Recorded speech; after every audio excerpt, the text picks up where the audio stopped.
Welcome back to exam.com में कृष्णा जादव आपका स्वागत करता हूं आपके अपने YouTube चैनल में। दोस्तों आज अपन बात करने वाले हैं संविधान के भाग 3 पर। संविधान का भाग 3 लेके आए हैं। इससे पहले भाग 2 हमने अपलोड कर लिए हैं। आपने अभी तक वो नहीं देखे तो प्लीज डिस्क्रिप्शन बॉक्स में उनका लिंक है, वहां पर जाके उनको देख लें ताकि ये भाग आपको अच्छे से समझ में आ सके। तो आज के भाग में जो अपन चर्चा करेंगे वो करेंगे संविधान की अनुसूची। क्या? संविधान की अनुसूची के बारे में। संविधान की अनुसूची, तो सबसे पहली बात आती है कि जो संविधान की अनुसूची है वो कहां से ली गई है। तो सबसे अलग अलग संविधान में टोटल जब संविधान बनके तैयार हुआ था तब 8 अनुसूची थी। कितनी? 8। जब अपना संविधान बनके तैयार हुआ था, मतलब बोला जाए कि 26 नवंबर 1949 को जब संविधान के 15 अनुच्छेद लागू हुए थे, उसके बाद जब 26 जनवरी 1950 को पूर्णतः संविधान लागू हुआ था, जब तक संविधान में केवल 8 अनुसूचियां थी। लेकिन प्रेजेंट टाइम की बात करें तो संविधान में अनुसूचियों की संख्या कितनी हो गई है? 12। प्रेजेंट टाइम में कितनी? आज की कंडीशन में अनुसूची कितनी है? 12 अनुसूची है। अब इन्हीं पर अपन बात करेंगे। यहां से बहुत डीपली प्रश्न पूछे जाते हैं और ऐसा नहीं है कि केवल अनुसूची रट्टे मारने से याद हो जाएंगी। अनुसूचियों में जो अंदर का डिटेल है उसको अच्छे से समझेंगे। तो चलते हैं अपने सबसे पहली अनुसूची की ओर।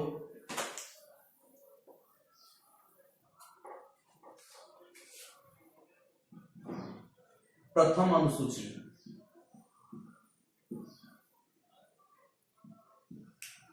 देखो, पहली अनुसूची हो या पहला अनुच्छेद हो, प्रथम अनुसूची बोलती है भारत केंद्र राज्यों का संघ है। भारत क्या है? केंद्र राज्यों का संघ है, या बोल सकते हैं भारत राज्य और केंद्र शासित प्रदेश, मतलब इनका संघ है, ये बोलता है। चाहे पहला अनुच्छेद हो या पहली अनुसूची हो, दोनों एक ही बोलते हैं। क्लियर होता है। अब बात आती है कि यहां पर एक प्रश्न और बन सकता है पहली अनुसूची से कि पहली अनुसूची में क्या है? टोटल 28 राज्य हैं। कितने राज्य हैं? 28 राज्य हैं। इससे पहले राज्यों की संख्या 29 हुआ करती थी और 29वां जो राज्य बना था वो था 2 जून 2014 को तेलंगाना। लेकिन प्रेजेंट टाइम में 28 हैं और यहां से एक राज्य जो कि यूनियन टेरिटरी केंद्र शासित प्रदेश बन गया है, जम्मू कश्मीर। तो जम्मू कश्मीर पहले 29 राज्य हुआ करते थे, लेकिन जम्मू कश्मीर 5 अगस्त, बहुत इंपॉर्टेंट डेट है, 5 अगस्त 2019 को, 5 अगस्त 2019 को घोषणा होती है कि जम्मू कश्मीर केंद्र शासित प्रदेश बनेगा। जम्मू कश्मीर को राज्य का दर्जा समाप्त करके वहां पर 2 नए केंद्र शासित प्रदेश बनाए जाते हैं, एक लद्दाख और एक जम्मू कश्मीर। लेकिन इनको 31 अक्टूबर 2019 को केंद्र शासित प्रदेश का दर्जा मिलता है। केंद्र शासित प्रदेश का दर्जा कब मिलता है? 31 अक्टूबर 2019 को। यहां से 2 बन जाते हैं केंद्र शासित प्रदेश। तो टोटल पहले 29 राज्य, प्रेजेंट टाइम पर 29 हैं और पहले 7 केंद्र शासित प्रदेश थे।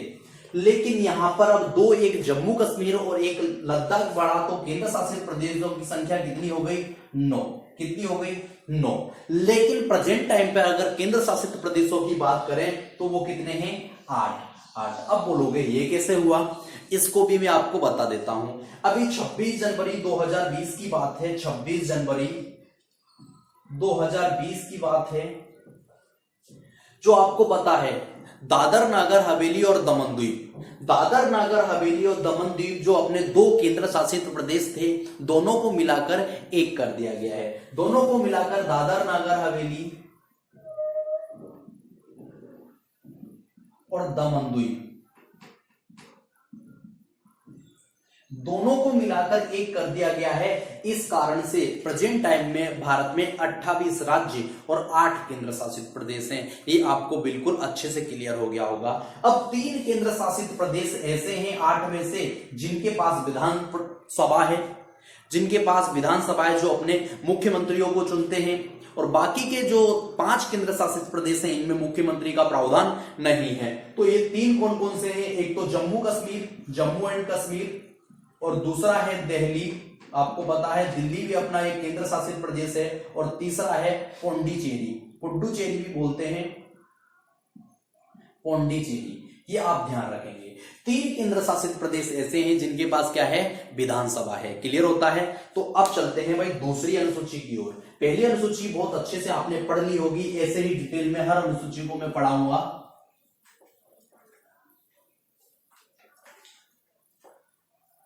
अब बात आती है दूसरी अनुसूची की। तो दूसरी अनुसूची की बात करें,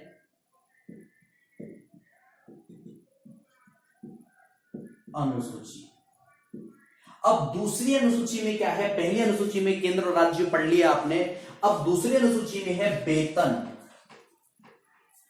भत्ते।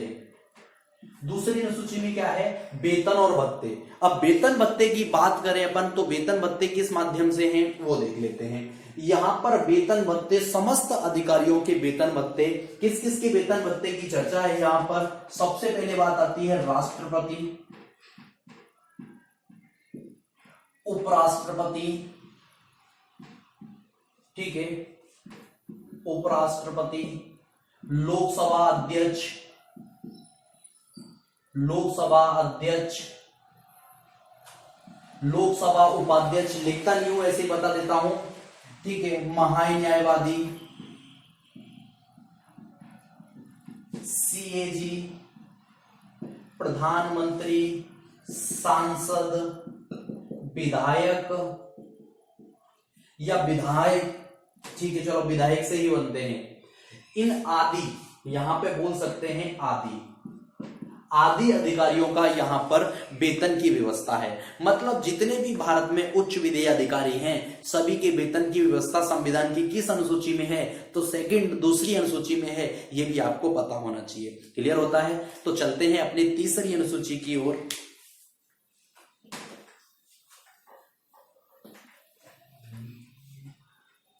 अब तीसरी अनुसूची की बात आती है,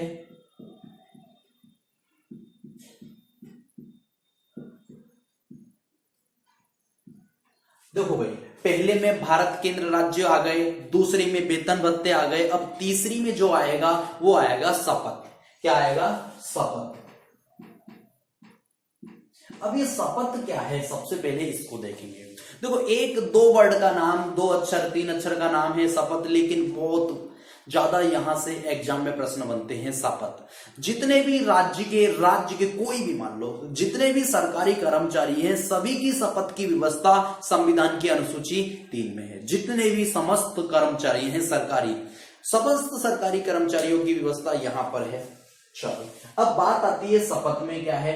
तो शपथ में समस्त कर्मचारी, जितने भी सरकारी कर्मचारी हैं, सभी आते हैं शपथ में। अब यहां पर कुछ महत्वपूर्ण चीजें हैं वो देख लेते हैं। राष्ट्रपति, देखो राष्ट्रपति तो बहुत महत्वपूर्ण है।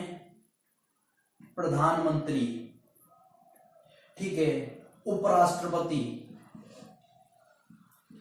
उपराष्ट्रपति, न्यायाधीश, राज्यपाल, राज्यपाल। इसके बाद बात आती है लोकसभा अध्यक्ष, अध्यक्ष, ठीक है। इसके बाद आती है महान्यायवादी। इसके बाद बात करते हैं सीएजी। इनकी सबकी शपथ के बारे में आपको पता होना चाहिए कि कौन किसके सामने शपथ लेता है। तो सबसे पहले बात आती है राष्ट्रपति। देखो, राष्ट्रपति देश के प्रथम नागरिक होते हैं, आप सबको पता है, क्योंकि आप तैयारी कर रहे हो तो इतना नॉलेज तो आपको है ही सही। तो जो राष्ट्रपति शपथ लेते हैं वो भारत के मुख्य न्यायाधीश के सामने लेते हैं। मतलब जो सुप्रीम कोर्ट है अपना, जो कि दिल्ली में है, सर्वोच्च न्यायालय है, उनके चीफ जस्टिस, मतलब जो मुख्य जज हैं, उनके सामने शपथ लेते हैं। जैसे कि वर्तमान में कौन है, रंजन गोगोई। कौन है, रंजन गोगोई। तो बात आती है यहां पर राष्ट्रपति की, मुख्य न्यायाधीश, मुख्य न्यायाधीश के सामने शपथ लेते हैं सर्वोच्च न्यायालय के मुख्य न्यायाधीश। अब बात आती है प्रधानमंत्री। तो प्रधानमंत्री शपथ लेते हैं किसके सामने, राष्ट्रपति के सामने। प्रधानमंत्री की नियुक्ति होती है राष्ट्रपति द्वारा ही। उपराष्ट्रपति, उपराष्ट्रपति जो शपथ लेते हैं वो लेते हैं राष्ट्रपति के सामने। बात आती है न्यायाधीश। जो कि जितने भी समस्त न्यायाधीश हैं इनकी भी नियुक्तियां होती है। और कौन करता है? राष्ट्रपति। किसके सामने शपथ लेते हैं? राष्ट्रपति। राज्यपाल, राज्यपाल नियुक्ति होती है, शपथ लेते हैं किनके सामने? राष्ट्रपति। लोकसभा अध्यक्ष, बहुत महत्वपूर्ण प्रश्न है। लोकसभा अध्यक्ष की बात आई या लोकसभा उपाध्यक्ष की बात आई तो दोनों में से एक भी शपथ नहीं लेता है। और यहां पर एक सबसे बड़ा कारण यह है कि जो लोकसभा अध्यक्ष होते हैं या उपाध्यक्ष होते हैं वो संविधान में कहां से आते हैं ये आपको पता होना चाहिए। कहां से आते हैं? संविधान में इनकी 93 अनुच्छेद 93 में इनकी चर्चा है। और ये जो मेंबर होते हैं नॉर्मली मेंबर होते हैं सांसद के, सांसद होते हैं नॉर्मली रूप से। उन्हीं में से जो टोटल सांसदों की संख्या जो 550, 552 और वर्तमान में 545 है, वही आपस में मिलकर अपने आप में एक को मुखिया और एक को उप मुखिया चुन लेते हैं, इसलिए ये शपथ नहीं लेते हैं। तो किसी के सामने भी शपथ नहीं लेते हैं, ये आपको ध्यान रखना, एग्जाम में पूछ लिया जाता है। महान्यायवादी की बात आए या केक की बात आए, दोनों ही किसके सामने शपथ लेते हैं? राष्ट्रपति के सामने। किसके सामने? राष्ट्रपति। तो ये आपको अनुसूची 3 बहुत अच्छे से समझ में आ गई होगी। अब चलते हैं चौथी अनुसूची की ओर। कौन सी अनुसूची? चौथी अनुसूची।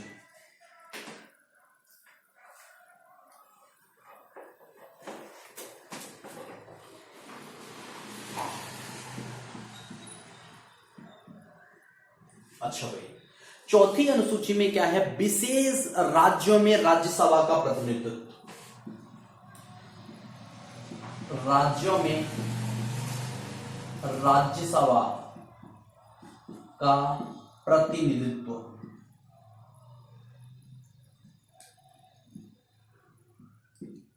ठीक है, प्रतिनिधित्व। अब बात आ गई है इसमें, देखो अपन यहां पर राज्यसभा को ज्यादा विस्तारित से नहीं पढ़ेंगे क्योंकि राज्यसभा एक टॉपिक अलग है, क्योंकि राज्यसभा को अलग से पढ़ना है। लेकिन आप ध्यान रखोगे अनुच्छेद 80, संविधान के अनुच्छेद 80 में राज्यसभा की चर्चा है। ध्यान रखो कि राज्यसभा के जो हेड होते हैं वो देश के उपराष्ट्रपति होते हैं, प्रेजेंट टाइम पे वेंकैया नायडू। तो चलते हैं अनुसूची 5, पांचवी अनुसूची।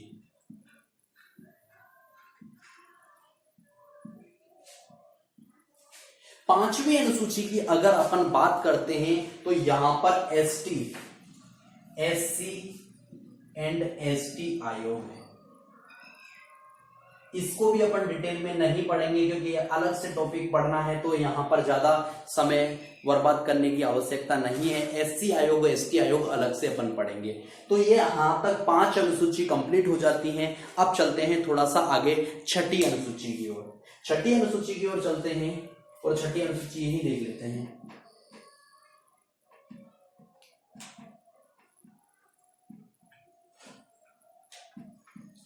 छठी अनुसूची में आता है असम, मेघालय, असम, मेघालय, त्रिपुरा और मिजोरम। जैसे आपने सुना होगा 370, अनुच्छेद 370 के बारे में आपने अच्छे से सुना होगा, बहुत ही ज्यादा चर्चा में रहता था। और इसी माध्यम से संविधान में इन 4 राज्यों को विशेष राज्य का दर्जा दिया गया है। कौन कौन से हैं? असम, मेघालय, त्रिपुरा, मिजोरम। इनको भी 4 राज्यों को विशेष राज्य का दर्जा है, लेकिन इतने अधिकार नहीं है जितने जम्मू कश्मीर के पास थे, लेकिन हैं बाकी राज्यों से ज्यादा इनके पास अधिकार है। किसके पास? असम, मेघालय, त्रिपुरा, मिजोरम। तो 6 अनुसूची कंप्लीट हो गई। अब देखते हैं आगे। आगे देखते हैं 7वीं अनुसूची।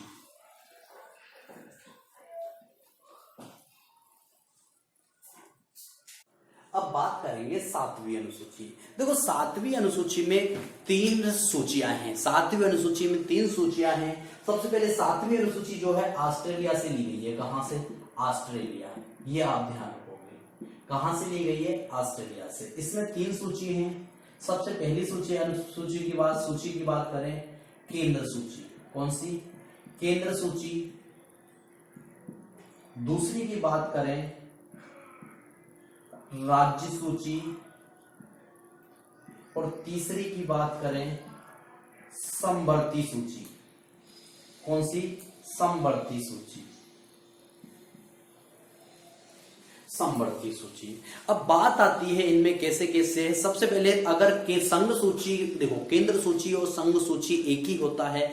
जब संघ सूची थी उसमें पहले एक यहां पर मैं बना देता हूं आपके लिए,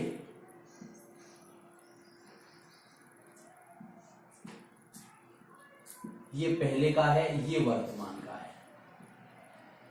यहां पर 3 लाइन भी बना देता हूं जिससे आपको बिल्कुल भी प्रॉब्लम ना आए। केंद्र सूची जब पहले जब बनके तैयार हुई थी, जब इसमें 97 विषय थे, कितने विषय थे? 97। केंद्र सूची या संघ सूची जब बनके तैयार हुई थी, जब इसमें 97 विषय थे, लेकिन प्रेजेंट टाइम में इसमें 100 विषय हैं। कितने? 100 विषय। कितने? 100। ठीक है। राज्य सूची की बात करते हैं। जब राज्य सूची बनकर तैयार हुई थी, जब इसमें 66 विषय थे, जब इसमें 66 विषय थे, लेकिन आज के टाइम पे प्रेजेंट टाइम में इसमें विषयों की संख्या कितनी है? 61। कितनी है? 61। इसी के बाद बात आती है समवर्ती सूची। अब समवर्ती सूची जब बनके तैयार हुई थी, जब इसमें टोटल विषयों की संख्या 47 थी, लेकिन आज कितनी है? 52। आज कितनी है? 52। अब थोड़ा सा इसमें बेसिक नॉलेज ये देख लेते हैं, केंद्र सूची क्या होती है, राज्य सूची क्या होती है और समवर्ती सूची क्या होती है। केंद्र सूची वह सूची है जिस पर केंद्र कानून बना सकता है। जितने भी केंद्र कानून बनाता है वो समस्त किसके अंदर आते हैं? केंद्र सूची के अंदर आते हैं। अब यहां पर राज्य सूची क्या होती है? राज्य सूची वह सूची है जिस पर राज्य अपने कानून बना सकते हैं। और समवर्ती सूची क्या होती है? ये महत्वपूर्ण प्रश्न है। समवर्ती सूची वह सूची है जिस पर केंद्र कानून बना सकता है, राज्य भी कानून बना सकता है। केंद्र भी अपना कानून बना सकता है, राज्य भी अपना कानून बना सकता है, लेकिन एक महत्वपूर्ण चीज जो कि एग्जाम की दृष्टि से इंपोर्टेंट है, वो चीज ये है, अगर किसी समवर्ती सूची में अगर किसी राज्य ने कोई कानून बनाया है, उस कानून को निरस्त करके संघ भी अपना कानून बना सकता है। मतलब संघ के पास समवर्ती सूची में राज्य से ज्यादा शक्तियां हैं। ये बात आपको कंफर्म होनी चाहिए। तो क्लियर? अच्छे से समझ में आ रहा है? प्लीज यार अच्छे समझ में आ रहा है तो वीडियो को लाइक भी कर दिया करो। बहुत मेहनत चल रही है यार, गर्मी पड़ रही है कितनी सारी। तो ठीक है, अब चलते हैं अपन 8वीं अनुसूची पर। 8वीं अनुसूची बहुत महत्वपूर्ण अनुसूची है, जहां पर भाषाओं की बात आती है। किसकी? भाषाओं की।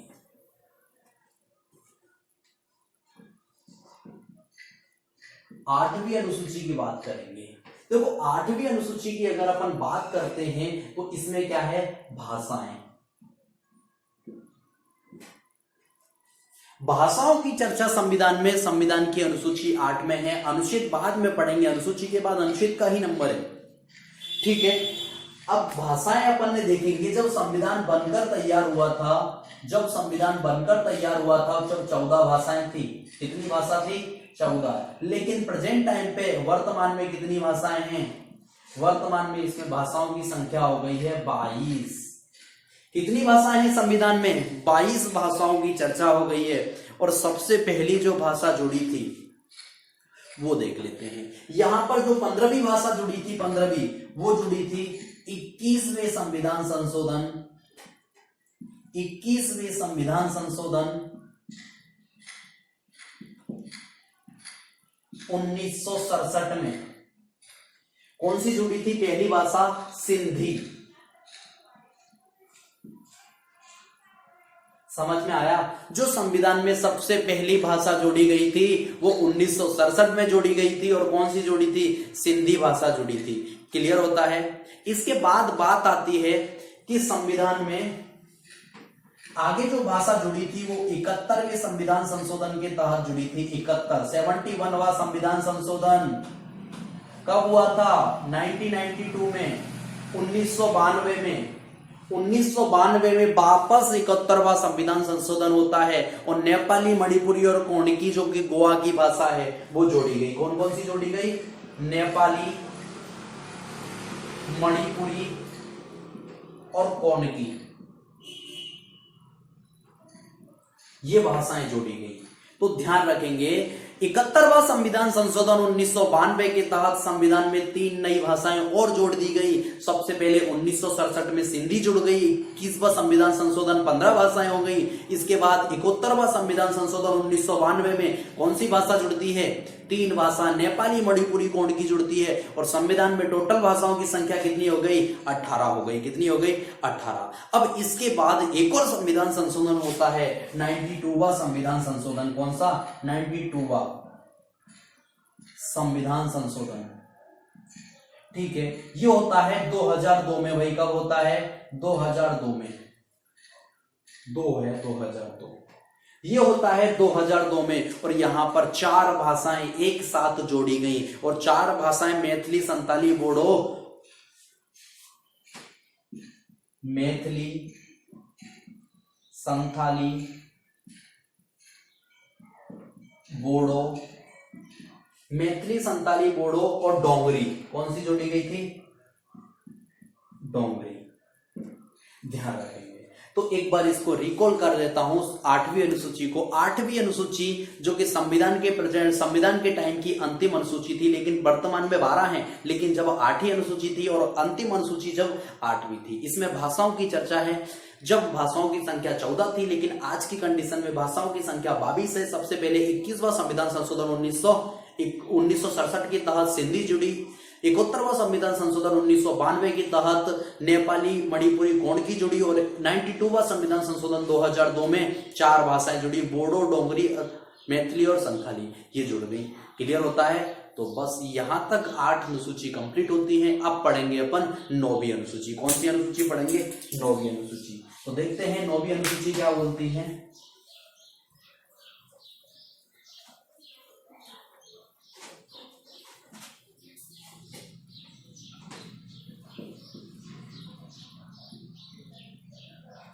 अच्छा भाई, 9वीं अनुसूची की बात करते हैं तो जो 9वीं अनुसूची है वो जोड़ी गई थी 1951 में।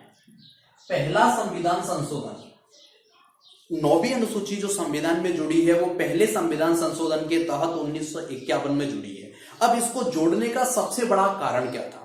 देखो, जब आपको पता है जब अपना संविधान बन रहा था तो संविधान में इसका कोई सोचा ही नहीं था सरकार ने कि हमें कभी जमीन की आवश्यकता भी पड़ेगी, कि हम कभी रोड बनाएंगे तो आवश्यकता पड़ेगी।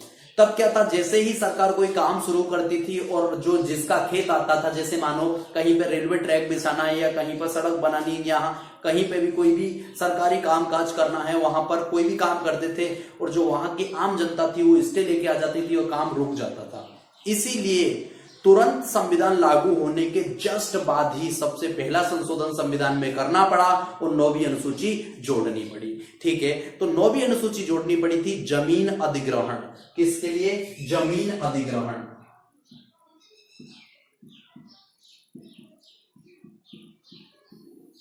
क्लियर होता है? इसके बाद पढ़ेंगे आप 10वीं अनुसूची। 10वीं अनुसूची। अब 10वीं अनुसूची जो संविधान में जुड़ी थी वो 52वां संविधान संशोधन, 52वां संविधान संशोधन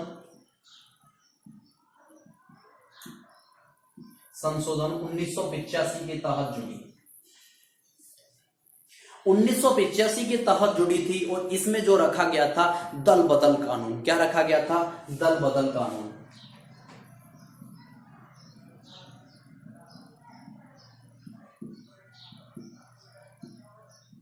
अच्छा, आपको पता है दल बदल कानून क्या होता है? ये आपको अच्छे से पता होगा। अभी अभी आपने एमपी सरकार में देखा था कि मध्य प्रदेश सरकार में कुछ विधायक इधर से उधर हो गए, दल बदल लिया उन्होंने। पहले कांग्रेस में थे और उन्होंने दल बदल लिया तो किस में आ गए? बीजेपी में आ गए, तो सरकार गिर गई। यही होता है दल बदल कानून। क्लियर होता है? तो इसके बाद देखेंगे अपन 11वीं अनुसूची। कौन सी? 11वीं अनुसूची।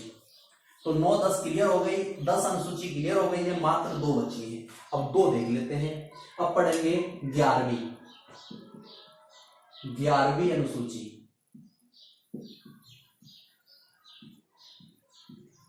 देखो, 11वीं अनुसूची की बात करें तो 73वां संविधान संशोधन 1993 के तहत ये जोड़ी गई। कब? 73वां संविधान संशोधन। 73वां संविधान संशोधन 1993 के तहत ये जोड़ी गई है 11वीं अनुसूची। और 11वीं अनुसूची में जो रखा गया है वो रखा गया है ग्राम पंचायत। क्या रखा गया है? ग्राम पंचायत। ग्राम पंचायत रखा गया है और ग्राम पंचायत के पास टोटल 27 विषय हैं। टोटल कितने विषय हैं, सॉरी 29 विषय हैं, यहां पर 29 विषय आएंगे। ठीक है, अब बात करते हैं 12वीं अनुसूची। 12वीं अनुसूची की 12वीं अनुसूची 74वां संविधान संशोधन 1993 में जुड़ी। देखो 11वीं अनुसूची 73वां संविधान संशोधन 1993 में जुड़ी, जिसमें ग्राम पंचायत को रखा गया और ग्राम पंचायत के पास 29 विषय हैं। यहां तक क्लियर। अब 12वीं अनुसूची और अंतिम अनुसूची की बात करते हैं। इस अनुसूची को संविधान में जोड़ा कब गया?